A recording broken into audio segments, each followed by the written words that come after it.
Good evening, and thank you for joining our Cultivating Tomorrow panel series. I'm Sarah Glagora, Central Regional Director and Workforce Development Coordinator at the Pennsylvania Department of Agriculture.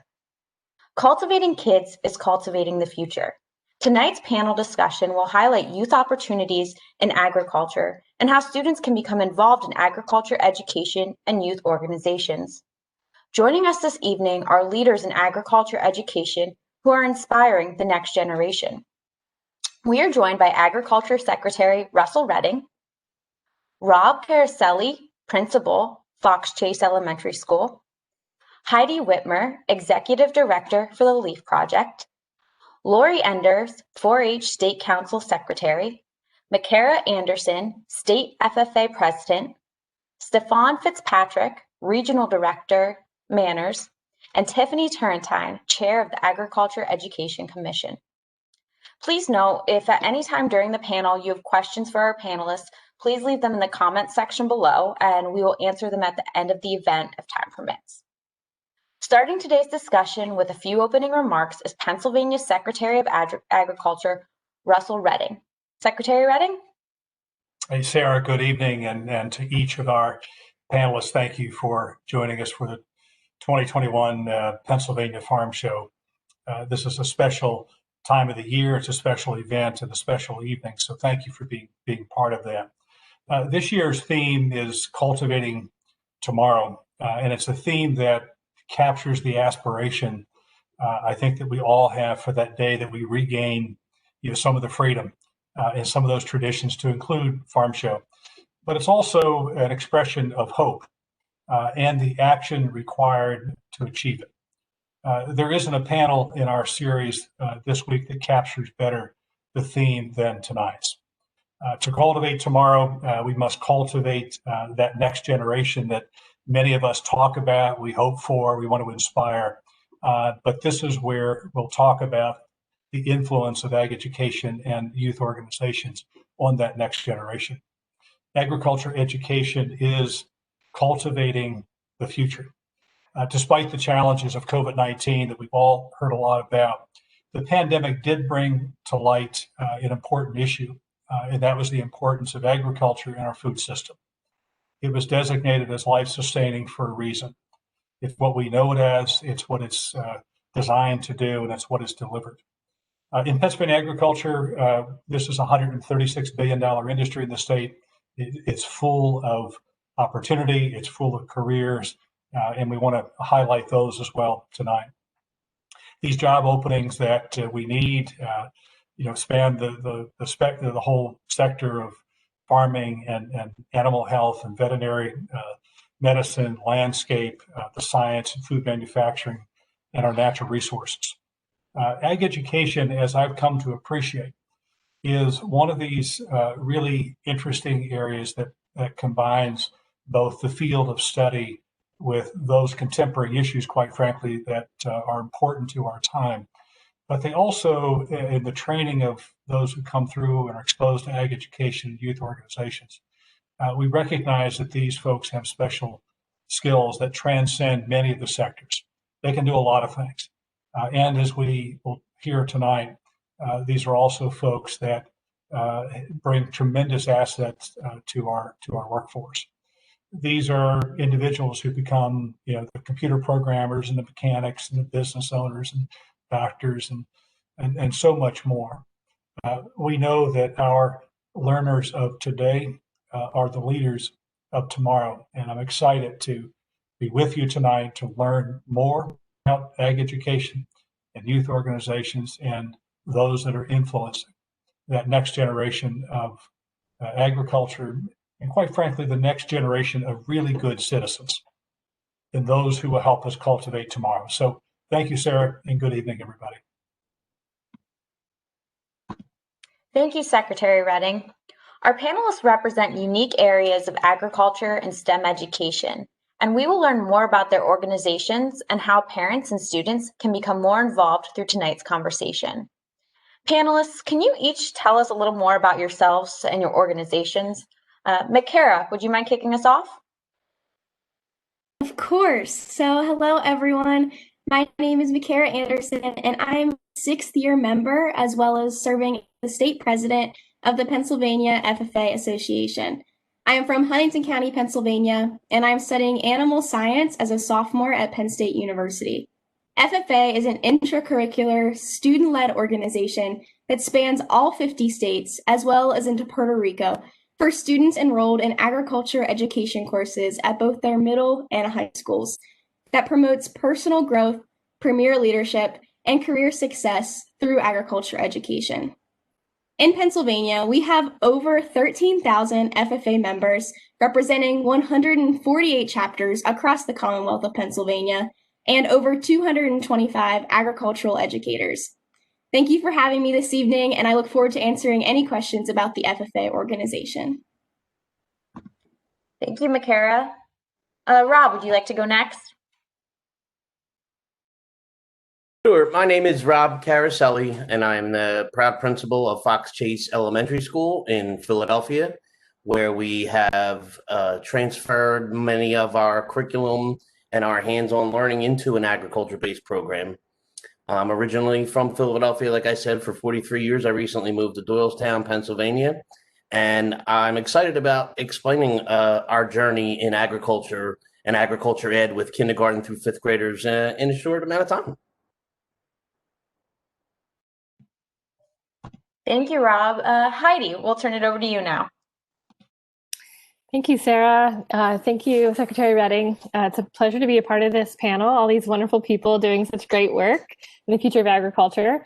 My name is Heidi Whitmer. I'm the founder and executive director of the LEAF Project. LEAF stands for Leadership, Education, and Farming. And at the core of it, we're cultivating youth leaders through meaningful work in the food system. So we hire young people at their youngest at 14 years old to run farming and food operations on our 4-acre farm in Perry County, Pennsylvania. And to date, we've hired more than 100 young people who have gone on to feed more than 15,000 people in our region. So through a hands-on relationship with farming and kitchen-based ventures, they learn business management skills, they learn their own unique capacities, they learn what drives them, and really get a rudder in terms of where they're headed in their life after LEAF. So I'm happy to talk more about it in detail. Thank you. Thank you, Heidi, and thanks for joining us tonight. Lori? Yeah, so hello all. Thank you for having me here today. My name is Lori Enders, and I am the secretary of the 2020 Pennsylvania 4-H State Council. I'm from Armstrong County, and I've been involved in the 4-H program for 14 years now. I'm currently studying wildlife and fishery sciences at Penn State University. So 4-H is our nation's largest youth development organization, and it engages youth to reach their fullest potential through a wide array of projects and opportunities, many of which are agriculturally and STEM-based, but with more as well.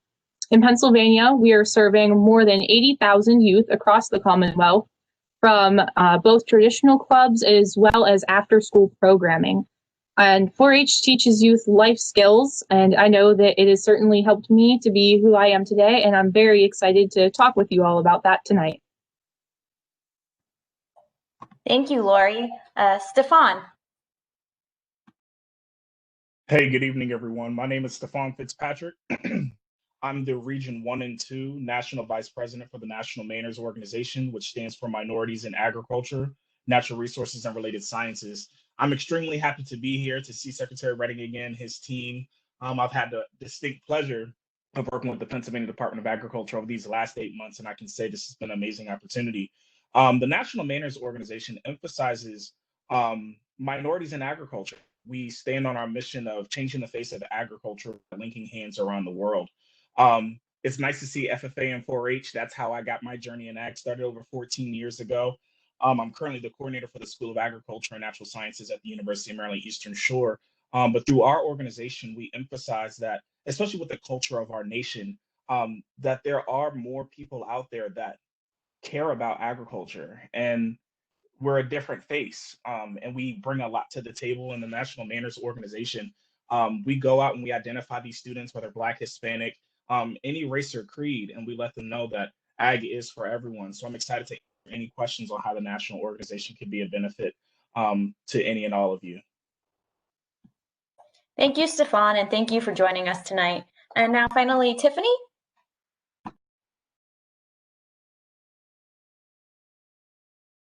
Good evening, everyone, and thank you for allowing me to have this opportunity to speak with everyone on this panel tonight. My name is Tiffany Tarantine. I am one of the agriculture teachers at W.B. Saul High School in Philadelphia. I teach animal science, but I also have the pleasure to sit on as one of the representatives and chair members of the Pennsylvania Agriculture Education Commission, one of the new commissions within the country. I have the pleasure to listen to as well as be a part of many of the stories and listening to exciting programs that are happening across the state that's related to agriculture education. Also, we take a part to discuss areas that we can improve and make changes within the Department of Education and also the Department of Ag to promote and enhance agriculture education across the state. So I'm excited to share a little bit about our work that we have done so far and hope to hear some great questions and answer questions from everyone. Thank you, Tiffany. And thank you all for taking time out of your evening to join us tonight. So Rob, we're going to start with you.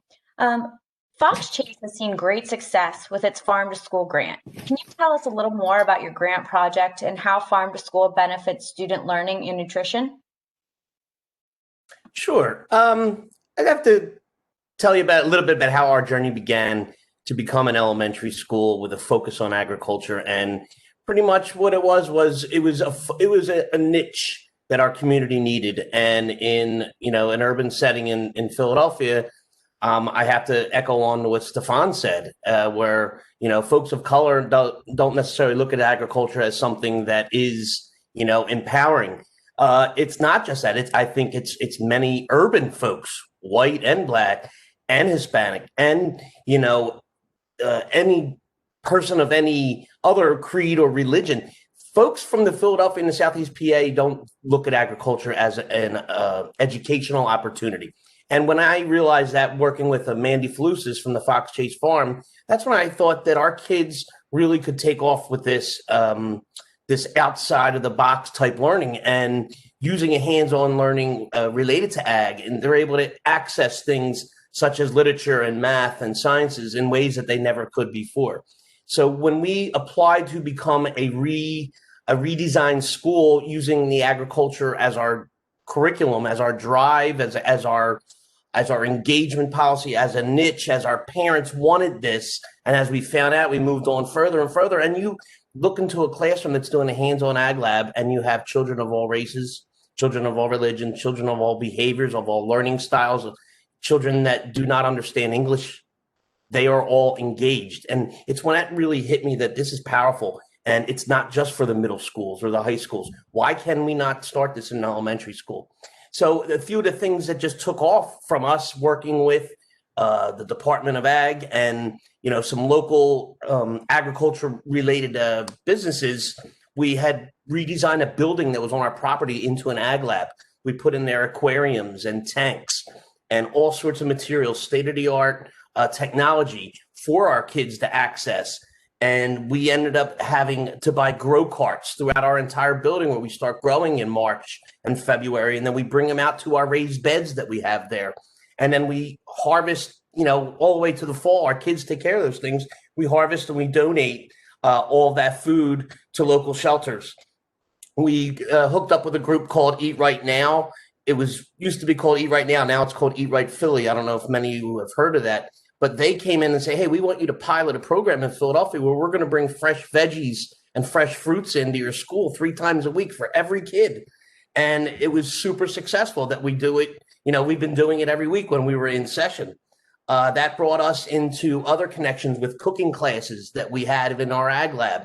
And Eat Right Now came in and supported us. We have a full-time agriculture teacher that visits 550 kids at least once every single week. So based on the curriculum for that grade, she ties ag into all the standards of the Pennsylvania Common Core and is able to teach it. And then ultimately what the goal is to create a path to Saul High School and to the high schools that are in Southeast PA that have that opportunity to have all sorts of agriculture programs where our kids can learn about the sciences and hopefully take that off into a college. But if not, they have that capability after they leave high school to go right into an ag business in the state of Pennsylvania. And I just have to go back to what we, from what the beginning with Secretary Redding, how he says we're cultivating the future. And we are cultivating in an elementary school in K-5 in the city of Philadelphia with a population of 3 million people, where, like I said before, that agriculture theme just wasn't there. It wasn't there when I grew up. Agriculture to me was out in the Midwest in the breadbasket of the country. We didn't realize it's right under our noses in our state. In less than an hour, half-hour drive from the city of Philadelphia, we find multiple farms, multiple working farms. And to me, I look at those farms as just an opportunity for learning for all of our children from ages K-5 and up.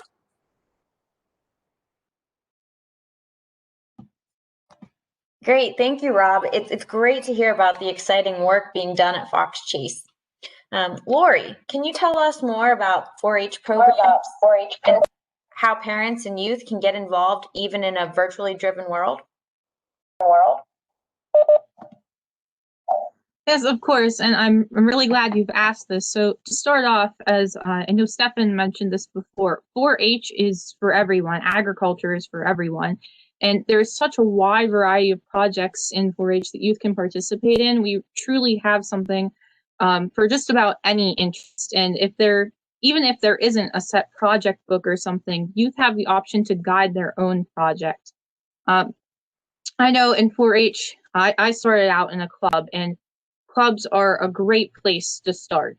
They can be project specific, i.e. something like a rabbit specific club. They can focus on a certain project area, something like home economics, where they focus on sewing and cooking, or they can be a variety club with no specific project focus. So in any type of club, you can have however many projects you'd like. The only difference is what that particular club chooses to focus on in their meetings and discussions. So if you know someone in 4-H in your area, you can, of course, ask them to attend one of their club meetings as a guest. And it's a great way to see if that club is the right fit for you. This way you can, like I said, see if it's a good fit, if you want to participate in that maybe club-specific project, things like that. The best way to get involved in the club, if you're just starting out and may not know somebody in 4-H, is to contact your extension office and have them put you into contact with a club leader. You can easily do this via the Pennsylvania 4-H website. But not only do we offer club opportunities, but 4-H is involved in schools as well. We have school enrichment programs and after-school special interest and spin clubs, after-school opportunities as well.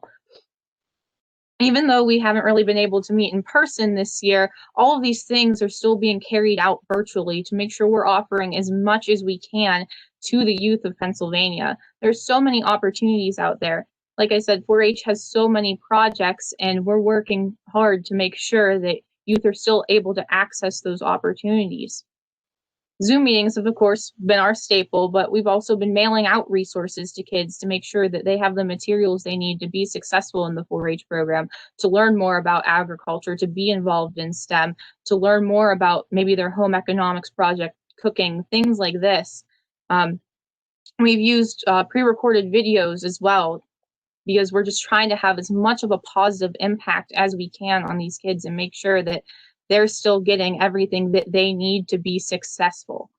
State Council itself, we've hosted a multitude of virtual opportunities this year, including our State Leadership Conference Junior, and coming up soon, our State Leadership Conference. All of these things are virtual opportunities, and across them all, we've reached thousands of Pennsylvania youth this year. To participate in all of these opportunities, I really recommend keeping up with us on social media and our website to see what opportunities are coming up. We're always working to make the best better here in Pennsylvania 4-H. Our 4-H programs, like I said, we offer so much in agriculture, STEM, and beyond. It's a great way for kids to get involved. We're here for youth aged 5 to 18. So really, if youth get involved in a project when they start out, it's something that they can take with them throughout, from elementary school all through high school and then into the rest of their lives. 4-H, I know, has shaped me so much to being who I am today. It's helped me to develop my public speaking skills, teamwork, so many life skills, and I've met so many incredible people as well that have impacted me on every step of the way in this program. I've learned so much about agriculture, the impacts it has on our community, and how just amazing it is. Just about everything you look at is touched by agriculture in some way, and everybody in this industry is so incredible as well. And it's amazing to see just how much we're impacting kids, and how much, like I said, it's impacted me as a person. One of the best things I see in 4-H is just watching, like I said, the kids going from 5 to 18 growing up in the program and seeing how much they grow over time. So being involved, even right now that we're virtual, is a great opportunity. And like I said, just look out for us on social media, on our website, anywhere you can, because we're constantly trying to offer new things to make sure that kids and parents and everybody can be involved in learning about agriculture, STEM, and more.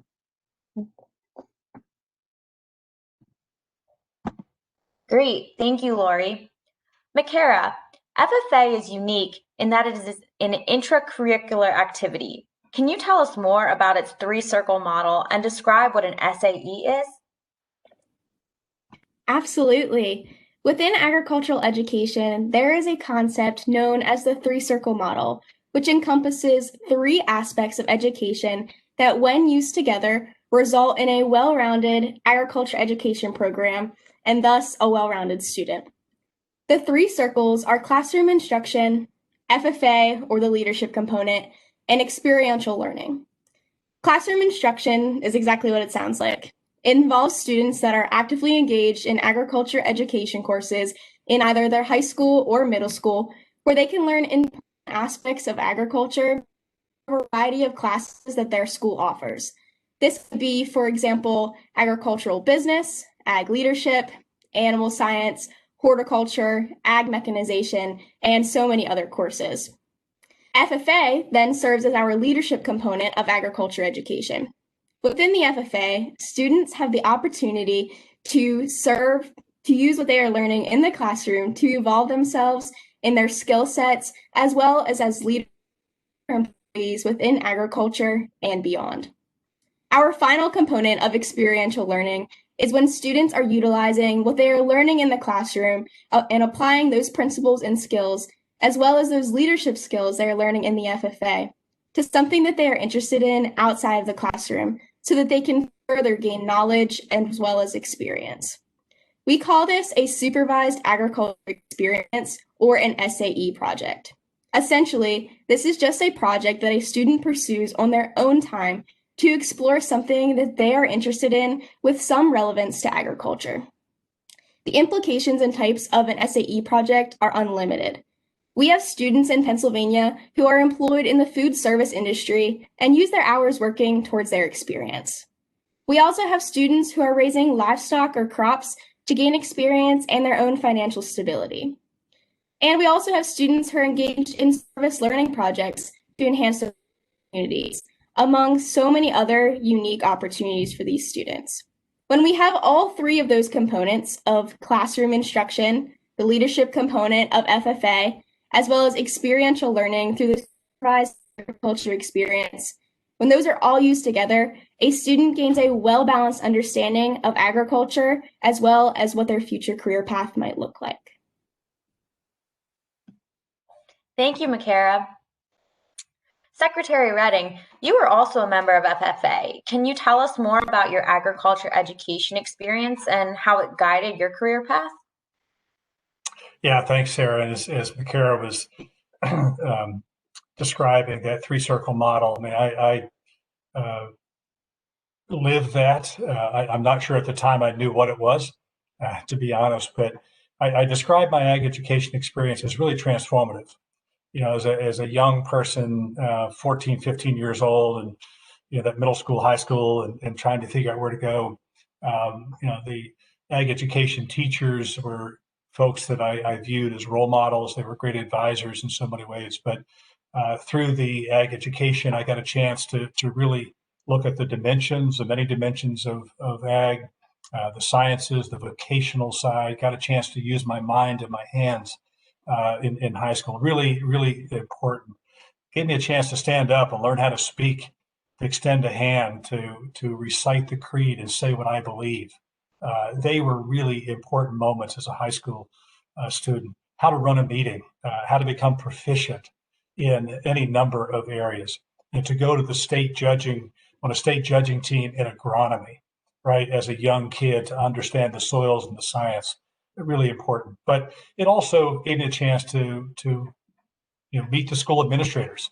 I think about it, the opportunity that I had to meet the principal, the superintendent, and all of those great people in the community. They're all the tangible side, but I think the real value to me was the intangible, right? It was the chance to really be immersed to with other people and to be exposed to different races, the different genders, different commodities, that whole diversity we speak of. And it gave me a chance to really sort of look at myself and realize there are other things I can do. I gave the ag education instructors and advisors credit for seeing things in me that I didn't see in myself, right? And that was a really important moment in my young life. So that's why I say it was transformative. It was all of those things and on top of that, got a wonderful education and a lifetime of experiences. Thank you. Thank you, Secretary. Stefan, MANRRS has a variety of professional development opportunities that help students learn more about research and ag careers. Would you tell us more about these programs and how students can become involved? Of course, of course. So through the National MANRRS organization, our organization is broken into 6 different regions across the country. Each region has regional vice presidents, undergraduate and graduate, who are responsible for connecting to those local chapters. We have junior MANRRS chapters, which are our high school chapters, and we're trying to increase that. I keep coming back to FFA because, again, that's where I came from. But junior MANRRS is kind of trying to do something similar in which they have these junior MANRRS chapters, and these students can then connect from there to their continued education.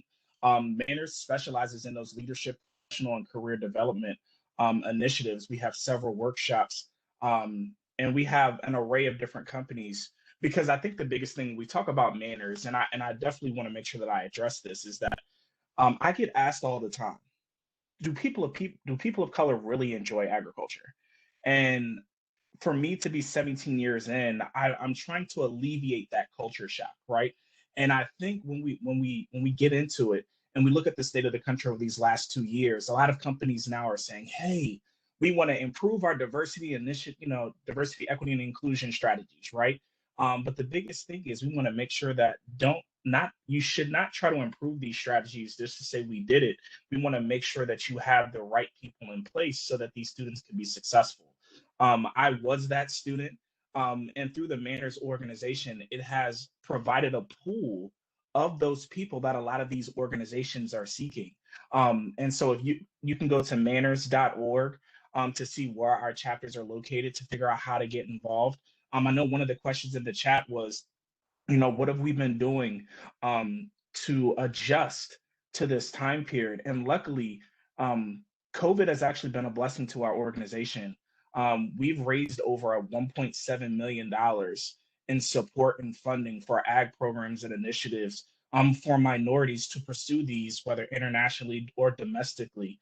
And because of that, we're able to develop these new initiatives to help our students grow. A lot of our students have been implemented into the USDA, and they in turn, it's about the experience. MANRRS emphasizes the experience of agriculture. And I think if you understand the experience of agriculture, you can understand the passion.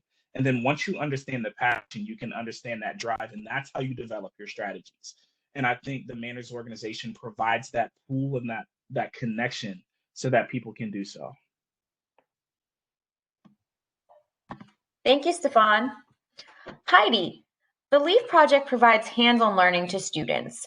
What do students take away from the program? And how has LEAF influenced their perspective of agriculture? Thank you, Sarah. So our youth are actually employees. In addition to being in an internship, they are the force that makes this place run. They are the folks who are feeding our community. And so they, at a young age, get to realize how meaningful, how valuable, how capable they are in our community. And if we take a giant step back and we look at the history of humankind, young people have been feeding our world forever, right? We have all, we all come from places where we were all part of our food system. And so at Leaf, we're really helping a young person understand how valuable, capable, and needed they are in our community. So we like to talk a lot at Leaf that we're building a bridge between one of our most powerful untapped resources, which is the energy of young people, and one of our most profound needs, which is to understand how the food system is working and not working in our region. So they become on-the-ground problem solvers. They start looking at where there are excesses in the food system and where there are gaps, who's it working for, who's it not working for, and that framework serves them throughout life. So we founded in 2013, and so some of our first year folks are now early in their careers, and it's my pleasure to talk with them and see how their experiences with Leaf are continuing to change the way they see the world and what they do. And so I'm thrilled to say that they are connected to their food system. They know who raises their food, and they are a big player in putting good food on their own tables. But they also have an understanding of systems, problem solving, and what their unique gifts are. So our goal is, I think Secretary Redding was saying this earlier, when he was in FFA in his school years, that he was seen in a unique way and he saw himself differently because of it. That's what we're attempting to do, catch young people seeing themselves differently, feeding our community and understanding their capacity while they're so young. And so then they take that sense of belonging, that sense of their own unique capacities in the world forward. Thank you. Thank you, Heidi. Now we'll turn it over to Tiffany. What is the Agriculture Education Commission doing to promote both formal and non-formal learning? And how can people support the Commission's efforts? Thank you, Sarah.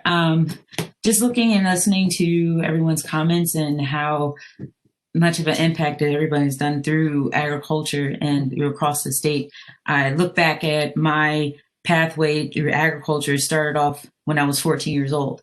So I was a student in ag, was a member in the FFA, which led me into the position as a teacher. And having that passion to teach agriculture to students across the state and not just in Philadelphia allowed me to sit on the board for the Ag Commission program, which have been very successful this year. But to follow the Farm Show's theme of cultivating the future, the Commission's goal is to assist in developing statewide planning for agriculture education and coordinating the advancements of related agriculture education programming within Pennsylvania Departments of Agriculture and Education. In addition, the Commission is also charged with annually gathering information from agricultural and education experts from across the Commonwealth, as well as in the nation, and making recommendations to enhance agriculture education within Pennsylvania.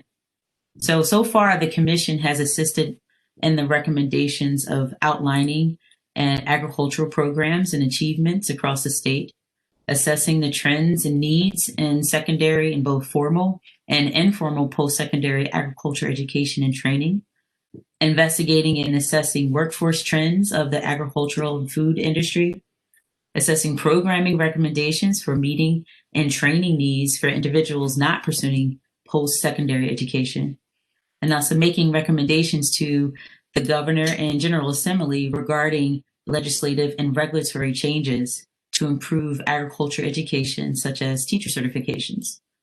And also we've changed to providing initiatives to promote a more equitable and inclusive agricultural education system within the state. So one of the best ways for the community to support the Commission's efforts is continuing to support students' activities in some elementary schools as well as secondary schools. We've listened to how students are participating in ag and elementary school in Philadelphia, to students involved in 4-H and also FFA and MANRRS. This is one of the best ways that we can see support and have showing the interest and excitement of the students when they're involved in these programs through 4-H, FFA, as well as junior MANRRS. So when we see that students and also the community that's involved, that's one of the things that we assess as the commission to see that things that are changing and also ways that we can improve agriculture education throughout the state. Thank you, Tiffany. So we have had a few Facebook questions coming in, so we're going to turn to them now. Our first question is for the group, and that is, how have things changed this year, and how has your respective organization adapted to these changes? And Rob, I think you had an answer to that question, if you would like to take that one first. Yeah, I think that our preparation in learning about ag with our staff, when we first jumped on board with this, we sent our staff from Philadelphia out to a mushroom farm in Chester County, out into Lancaster County. We sent them to a working dairy farm, and it just immersed our staff of 50 teachers into this world that they wanted to learn about, and they did learn about it. And they learned what project-based learning looks like with an ag emphasis on it. Therefore, when we got into this online learning and virtual learning, we hit a rut. Our kids weren't logging on as much as they needed to be, and they just weren't engaged, and it was boring. Well, we just kind of shifted back to that hands-on learning, outside of the box, where you can do things with your hands by looking at the computer, and then over the course of a week or so, just keep checking in with the teacher. And we found that attendance improved by simply doing hands-on learning with an ag basis around it. And we kind of just went back to our roots in learning about ag education. So that was pretty cool. Definitely like to take a stab at this one. I know in February, I had a chance to sit down with Secretary Perdue at the Future Leaders in Ag Conference. And over the course of this year, I think a lot of people had questions, but a lot of people didn't know how to answer them. And so I think the National MANRRS organization has done a great job kind of sending our national officers to engage with organizations like the Pennsylvania Department of Ag. I think I connected with Ashley Furr from the Pennsylvania Department of Ag back in November, and it's transcended that I've been able to speak on several different panels. I've been able to connect with Penn State. I've recruited students from WB Saul. And so while I'm housed in the state of Maryland, I've been able to engage with these different regions, these different institutions, whether K through 12 or post-secondary, to pretty much say, what do you need, right? And once we find that need, how can we address that need? And being available and responsive in a way that we can have a healthy discussion, right? And I think once we get through understanding, for us, understanding the trauma of agriculture when it comes to people of color, once we bypass that, you open a door of opportunities and the vision gets bigger. That way the strategies can change. And so through the National MANRRS organization, we've been able to, like I said, we've increased partnerships. And now it's at that point where now we're getting back to recruitment needs to be our primary focus right now, because now we need to identify, Rob, we need to connect with these K through 12 schools, right? We need to establish these middle school pipelines. And fortunately for MANRRS, we actually just opened up a junior MANRRS representative position for the national office who will be responsible for connecting those programs. And so, Rob, for what you mentioned, this is something that could benefit not only your school, but other schools within the state of Pennsylvania. And so our organization is excited. And I'm also excited to say that we love that FFA and 4-H, who have been those primary pillars in these ag organizations, have been available to us, right? I still communicate with my Delaware FFA Association director, Karen Hutchinson. She's connected me to National FFA. And it's been an amazing experience. And I think people need to understand, while we have these separate organizations, we ultimately still have the same goal, and that's to get these new students into ag to replace us one day. Thank you, Stefan. Secretary, would you like to answer this question as well? I'd rather defer to some of the others here because I'm interested in what they've got to say. I have ideas, but I'll defer to others just in the interest of time. Heidi, I think you raised your hand. Yeah. I think the pandemic taught us so much about the food system, and then specifically the power of the Pennsylvania food system. I guess a lot of us all lived through the crazy rains of 2018, and I had an old farmer friend tell me, "It's a good year to learn. It's a terrible year to live through, but a powerful year to learn how water moves on your landscape, and you just have to experience something like this to understand." And I felt that way throughout this pandemic again and again. We have to, it put a harsh light on so many things that were really fragile, really vulnerable food supply chains. And we saw what was happening, how food was moving, where it wasn't moving. And so, we're thrilled to have a production farm as a part of our organization. And so it was really exciting to have this conversation about our youth being essential workers, and that they had a really important job to feed our community at a time when people didn't feel safe going in grocery stores. They didn't have a regular supply of the food that they were looking for. And so I think a lot of people in our community woke up to all the food that's around them, all the food routes in Pennsylvania, and all the ways that you can access reliable, safe, healthy food in our region. And so I want to say hats off to the Pennsylvania Department of Agriculture, the incredible work they've done this year to understand the lay of the land, connect farmers to opportunities, support all of us in finding our outlets, and then really to increase and strengthen the charitable food system in a way it has never been before. I'm just profoundly proud to be a part of Pennsylvania agriculture at this time. And I think that a lot of the gains that we've made in our food system through the pandemic, I don't think we're going to lose. So I think, for example, our food distribution is more equitable, more accessible, and healthier than it's ever been, from leaf to the people that we feed. And I think that's true of so many of our partner farms. So we just, in a logistical way, we are lucky to work on a farm. So our youth have been able to, with very rare interruptions, work on the farm in regular shifts, socially distant, check in with masks on, but we have been able to keep our program running. Thank you, Heidi. Does anyone else want to take a stab at that? Makara. Yeah, so in the FFA world, we say that our message hasn't changed, simply our method of delivery. So as we were faced with the COVID-19 pandemic, obviously a lot of our events were pushed to virtual learning and on virtual platforms, and we weren't able to be in person with all those students that we are so used to doing. And I'm sure all of you know that it is so much different to be on a computer screen rather than being in person. However, the FFA Association has taken this and run it, and we've implemented a lot of programs this year that we were able to do virtually. And the really neat thing about virtual learning is that we have a huge opportunity to reach hundreds more students than we would if we were in person. Now, I'm not saying that I would take a virtual event over an in-person one, because I would much rather be in person with everyone right now at the farm show. However, it is incredible that we are able to reach so much more of our membership, as well as the public during the farm show and other events, just because we have this virtual platform that everyone can enjoy. Some things that we are doing in the FFA, we implemented a series called Inside the Jacket, in which each of the state officers record a YouTube video that is on a various topic within the FFA organization. So we have topics that are covering officer positions and duties and responsibilities. We have topics that are covering how to start your SAE project and how to get more involved in the FFA. Even videos about what comes after FFA. How do you join and get involved in the FFA alumni?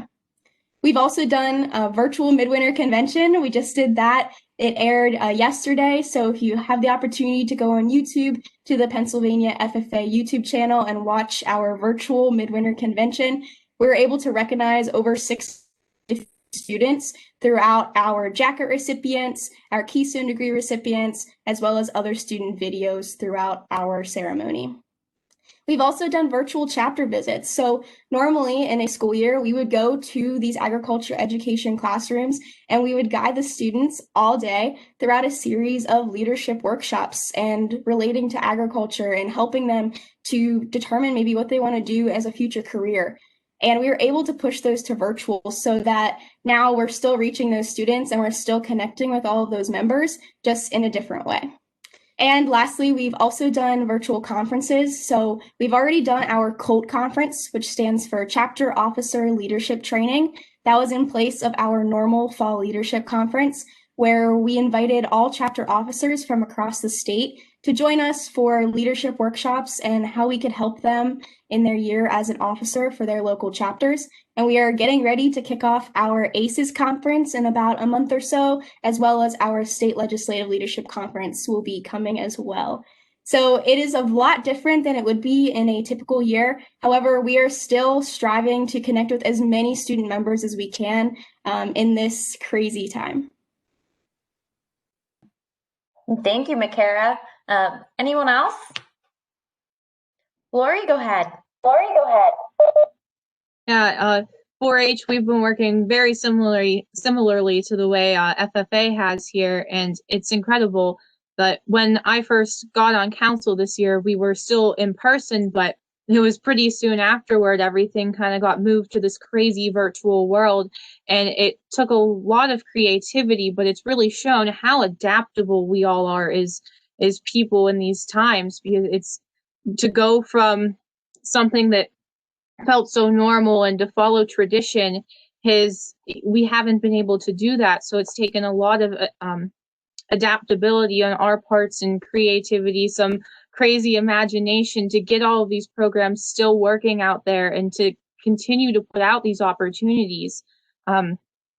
We've done our best this year to make sure that we can give every virtual opportunity we can and to make it accessible. That's something that we've seen a lot of, that a lot of the students and members in 4-H that we wouldn't be able to get to otherwise have been able to tune into these virtual programs because maybe they're unable to travel to State College for an event, for Harrisburg for an event, or maybe it's even hard for them to go to their county office for an event. But when we're virtual, they're able to hop on right after school or right after their other extracurricular activities and be here and participate in those activities that maybe otherwise they wouldn't have had the chance to do. So it's really incredible just to see how many kids we're able to reach this year because we're making things more accessible to them. So that's been one of my proudest things to be able to see throughout the year, is that we're reaching more kids now than we feel like we have before. And it's truly something to see. We're continuing to put out opportunities that are local up through the state level, and there's even national 4-H opportunities that are being held virtually this year. So being able to engage with kids on just about every level we can has been truly amazing. As a state council this year, we've also incorporated a talk show into one of our various virtual activities, and we're talking with past 4-Hers from out of state, and a lot of truly incredible people to get to know how agriculture has impacted them, how 4-H has impacted them and brought them to where they are, and all the amazing opportunities there are, what they've learned, how this virtual world is affecting them. And across all of the people that we've talked to, it's amazing to see how we've all been able to adapt to what we're working in, the world we're working in right now, because just because we can't be in person doesn't mean the world stops spinning and that people don't still need food, people don't still need education or anything like that. We're still working out here. So even though we might not be face to face, we're all still forging ahead and working towards a better tomorrow. That's great. Thank you, Lori. Anyone else want to take a stab at this question before we move to the next one? Tiffany? Mm-hmm. I just want to add real quick, one of the things that the commission was able to do in the fall was to sit down with teachers across the state and ask, what are some of the things that you have seen, or some of the troubles and the advantages and disadvantages to the pandemic in the school. And it gave the teachers a time to connect and to decompress and think. And as an ag teacher, transitioning from in school into virtual learning, it was one of the hardest tasks. And I think the part that really hit us the most as teachers is that connection, especially in the agriculture classroom. We do a lot of our connecting with our students, working with them in the class, in the labs. But the commission allowed teachers across the state to showcase what they were doing and how they were doing it, but also we were able to share ideas and connect with other organizations to help us to boost our learning. So it gave us another tool. So these are tools that we may not have had if we were in a classroom, but we were able to connect with universities such as Penn State and Delaware Valley University and other organizations within the state to say, hey, we have resources for you. And we were able to pick up on that. So there was a lot of pluses that came to teachers across the state through the commission. Great, thank you, Tiffany. All right, and it looks like we have another question that came through Facebook. And this question is, what has been the best part or the most memorable moment in your respective organization or club?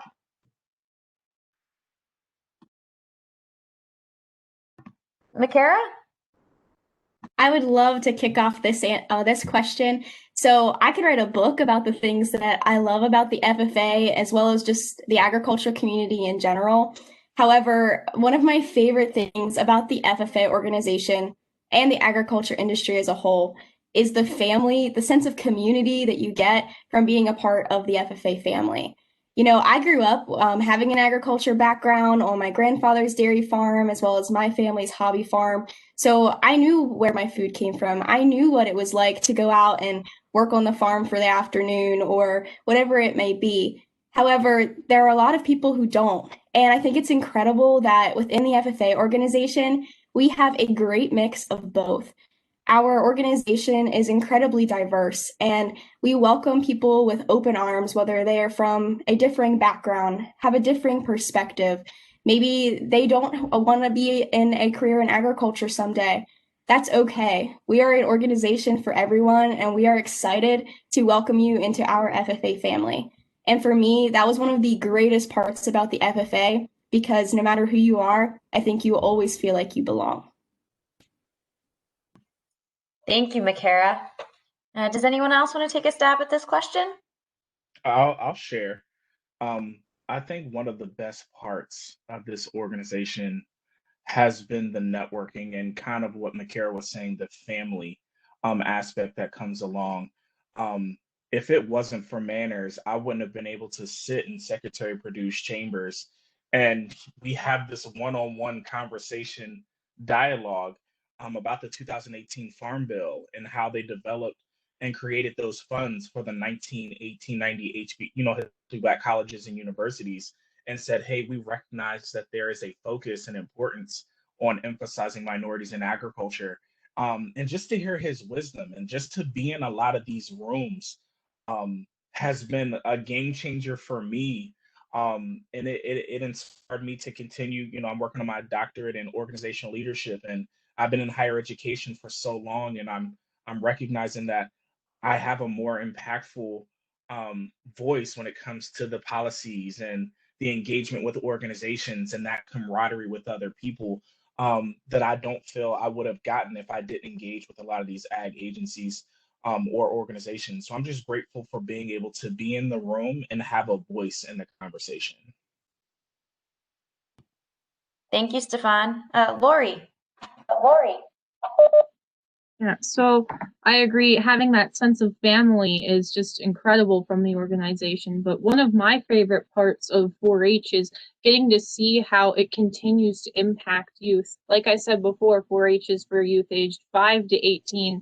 So you really get to see kids of all ages and how the program is impacting them. I know in my home club in Armstrong County here, we have a lot of younger members, and just over the past couple years, it has just amazed me to see how much 4-H is helping them to come out of their shells and just be these amazing people, because kids that a couple years ago wouldn't look you in the eye and even tell you what their name was are now standing at the front during meetings, leading these meetings and keeping us on track. And it has just been incredible to me to see how the organization is impacting them and helping them to grow, because I know for me, it's done so much. So it has just been so rewarding to see it helping them the same way I've seen it help me.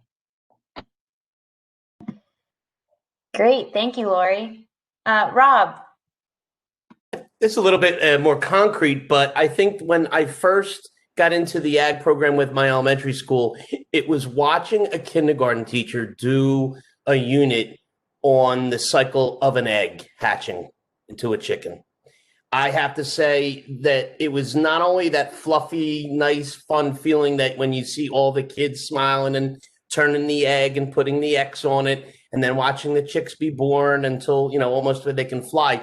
It wasn't so much of the chicken and the egg, so to speak, where it was, as a principal, is watching how much you could teach in that 30-day span of math and literacy and science, and watching it to be able to teach it to a 6-year-old. That really is what stuck with me in ag. And, that was just the beginning. And, that was really, that was powerful. Thanks, Rob. Heidi? It's so exciting to hear everyone talk about how farming creates a feeling of family or food. That totally resonates for me. And I was just thinking, at some point this summer, one of our youth leaders was like fighting with this massive, terrible burdock root weed. I don't know if you guys know this weed, but it can like have like a multiple foot taproot, and she just like went to war with it. And when she got it out of the ground, she like held it up in the air, and across the farm everybody was cheering for her. And that day when she took her produce home as a part of her share, like the pride she felt in like the remarkable hard work, that's just like a little story about what this job feels like every day. Just young people being so in love with their own skill sets. I feel like that's what every educator, every parent, all of us want to see in our young people. And there's something so naturally rewarding about food and farming does that naturally. Thank you, Heidi. Does anyone else want to add to that question? I can certainly round it out at the end. There were many highlights so far with this fall as well with virtual teaching, but one of the things that I connected with is my students and their families. And I think that's the theme right now is relationships and connections. And as teaching high school students virtually is one of they're the shyest. In school, they're not so shy. So everyone has their cameras off. So we did a lab where the kids were working with stethoscopes and learning how to take heart rates and the CRTs, looking at capillary refill transfers and their pets. So they're not only turning on their cameras this time, but they're also doing show and tell, like, see my cat, no, see my cat, look at my dog, look at my pet. So it was able to interact, and I'll get to see the parents in the background laughing, but also too, them feeling that they're part of the learning and getting ready to go into that field of veterinary technology. That when they're using that tool of the stethoscope, in addition to sharing what their animals look like and them interacting with their pets, that was one of the best connections that I gathered as a teacher. And I was able to see that from other teachers across the state and using their creativity to connect agriculture from our homes to their homes. So I think this year there's many challenges, but there are a lot of positives with making the connections with kids. Thank you, Tiffany. Does anyone else want to add to that?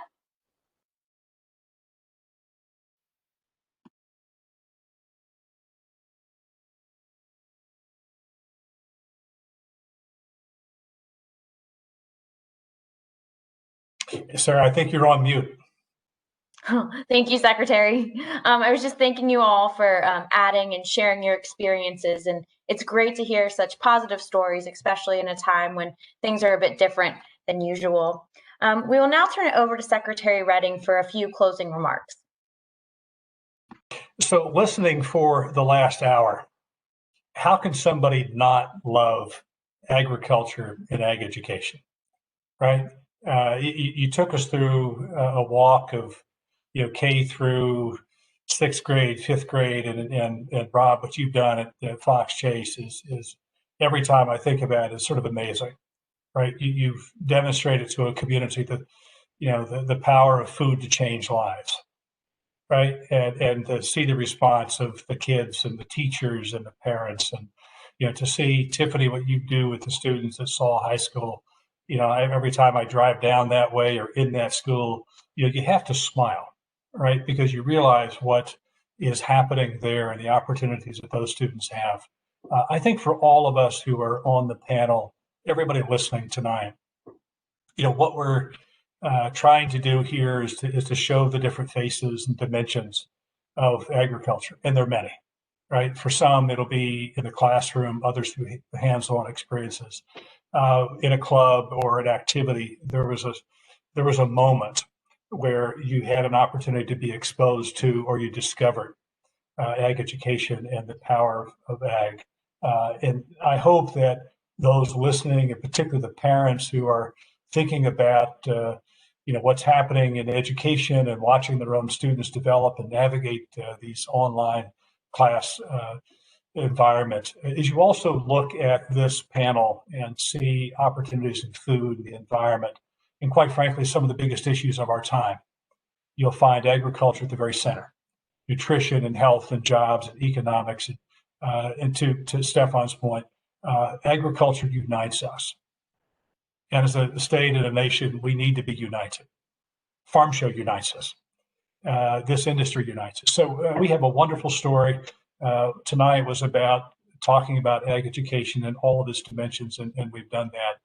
As we look at that future, as we cultivate that future, we need young people like Makara and Laurie and others who are really thinking hard about their career paths, but also teachers who inspire them. So thank you all for being part of the virtual Pennsylvania Farm Show and helping us cultivate tomorrow. Thank you.